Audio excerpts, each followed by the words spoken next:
Hey, good morning from the 5 a.m. Mester Scrum Show. Hope you're doing well today. It is 3R Thursday where we talk about requirements. It's not working too well, is it? I blew my mind with the feed, the picture in the beginning there for a second. Requirements, reviews, and retros. Today I want to talk about the requirements, a little bit of planning and operating during the sprint. How do you handle requirements during the sprint? And I was inspired by my son this morning and people I've worked with in the past, where Scrum Masters and managers think their job is to hand out every little task or every little story for the team to do. When the team member's done, they should be asking the product owner what to do next, and that's not what they're supposed to be doing. That is a very slow process in your system, and I'm saying stop it, fix it, find a way to do it. I'll talk about that today. And I want to share where my son this morning went into this little Betty Crocker list of, there's the cinnamon bun. He wanted to make some cinnamon rolls. For looking for recipes and made French toast this morning. So I'm going to compare that with what his thought was. So this is a 10-year-old picking from a giant backlog. And I took a picture on the intro of our cookbook list, so you can say that's a huge backlog of things they can try, right? And this 5 a.m. Mester Scrum Show. I am Greg Mester, Scrum Master and Agile Coach, and here we talk about Scrum and Agile in a very practical and tactical way, so you can bring more value to your customer, not work so hard to bring that value to your customer, and have a little fun along the way. And the fun this morning was, while I was out walking, getting up early and walking the dog, I come back to, hey, Dad, you want French toast? I'm like, sure, why not? So I thought about that as where he could have asked me, Dad, what's the recipe for the French toast? Dad, how do I make French toast? How do I set all this up? What should be the next thing I should make for breakfast? And asking me those questions. Rather, I was doing something else, multitasking maybe. I was doing something else, walking the dog, taking Jerry for his morning walk. I come back and he's already got the French toast done. He's already flipping on the pan and everything's good to go.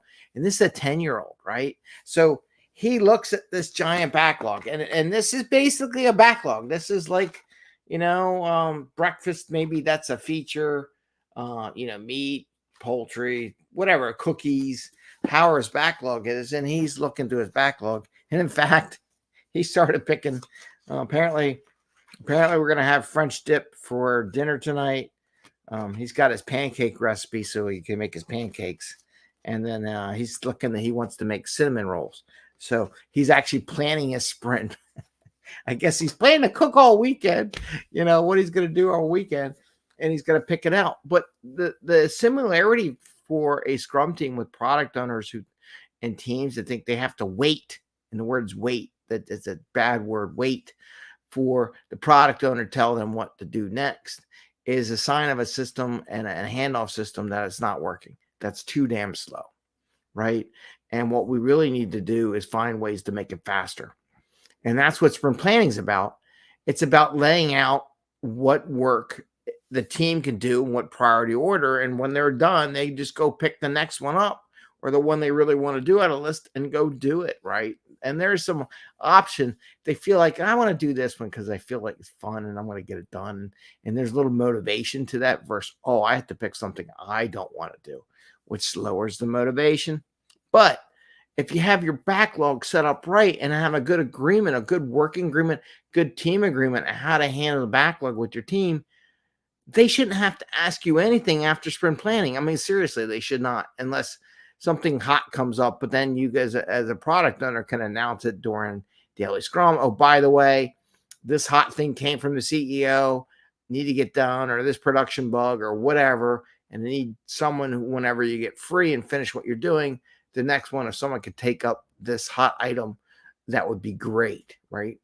And you do all your planning and refinement and make sure there's enough information. Hopefully the product owner at this point in time knows the kind of information the team needs, has it pretty much at 80% good or better for the team. And the team's just going to look at it. Yeah, I got everything I need. I just need this one thing. Because if it is a hot item, Hope the product owner darn well goes and gets all the information the team needs so they can deliver it in a timely manner, right? Makes sense. So what was nice about, like I said, he wasn't waiting for me. He just went and because I saw him, I'm like, what are you doing? He had the card deck open. He's in there. He's sitting in his chair. He's like, ooh, what do we got in here? What can I make? And he's like looking at it and everything like that. And it is exactly like how a team should be operating with their sprint backlog. Now, I always trained my teams and I always trained my product owners that let's say you have a good backlog for your sprint. There should be in your next sprint bucket. I call everything a bucket. And my kids are going, yeah, bucket, dad's bucket. Like a glass of water is a bucket. Anyway, I go, in the next sprint bucket should be the next couple items prioritized that you want to get worked on as a product owner. Even if they don't fit in the sprint, because maybe they didn't fit on the sprint, but we really don't know how long or how fast it's going to take for the team to get the work done. So they may get done really quick, so they might need something to burn through. They shouldn't be waiting for you as a product owner to give them work. Anytime I hear that, I'm like, we're doing things wrong, and I need to have a conversation with my team, my leaders who are setting up these lists and how we operate this stuff. And it should just be a flow, right? You set up like, hey, here's a couple of priorities, and maybe I'll do a session. How do you prioritize your backlog so that you can go to the next thing? Here's some tips that I use with teams I've coached in the past and things they have come up with and what we have agreed to as a group. So with that, I want to say, I hope maybe you're encouraging your kid. Dude, I get free breakfast. I don't have to do nothing. Teaching them to be independent, how to do stuff on their own. I don't have to do much at all. He knows how to beat an egg and shift the flour and do that. Sometimes I just have to reach up high to get the flour and stuff for him because he can't reach it. Now that's a job of a Scrum Master. Something's blocking you, get rid of the blockers. Okay, I'll put all the stuff. I mean, I've already done it where we have a jar full of spatulas and spoons and stuff like that. And it wasn't a point where he could get to it. So I moved it down to a level that he could get to it because he's only 10. So he didn't have to ask me for the spatula. Smart, huh? So he's not waiting for me for the spatula, the spoon, or whatever. I already taught him safety stuff. He knows how to do it, so it's good to go. So I want to encourage you to get your team. They should never, ever, ever have to ask you what to do next, right? If they have to, they're waiting. Then it's waiting for you. Because let's say you got your own stuff you got to do. You got to take care of all those stakeholders that want to disturb the team. You got to do that stuff. You don't have time to do a lot of that. What work should I do next? That's such a minor thing. And this will help free your time up so you're not worrying about what do they do next? What should they do next? You're planning sprint, buckets of work, not just individual work for an individual person. That should be automatic. Anyway, I wanted to share that with you today. It was interesting. And it was, since it is requirements and kind of review, planning sessions, requirements, kind of same thing. I wanted to share that with you as a thing I see a lot of teams do. And I'm like, oh man, you shouldn't be doing that. You don't need to do that. They're smart people. If I can get a 10-year-old to pick stuff up and make breakfast, then I can get a developer to pick something off the backlog and do it. Doesn't need me.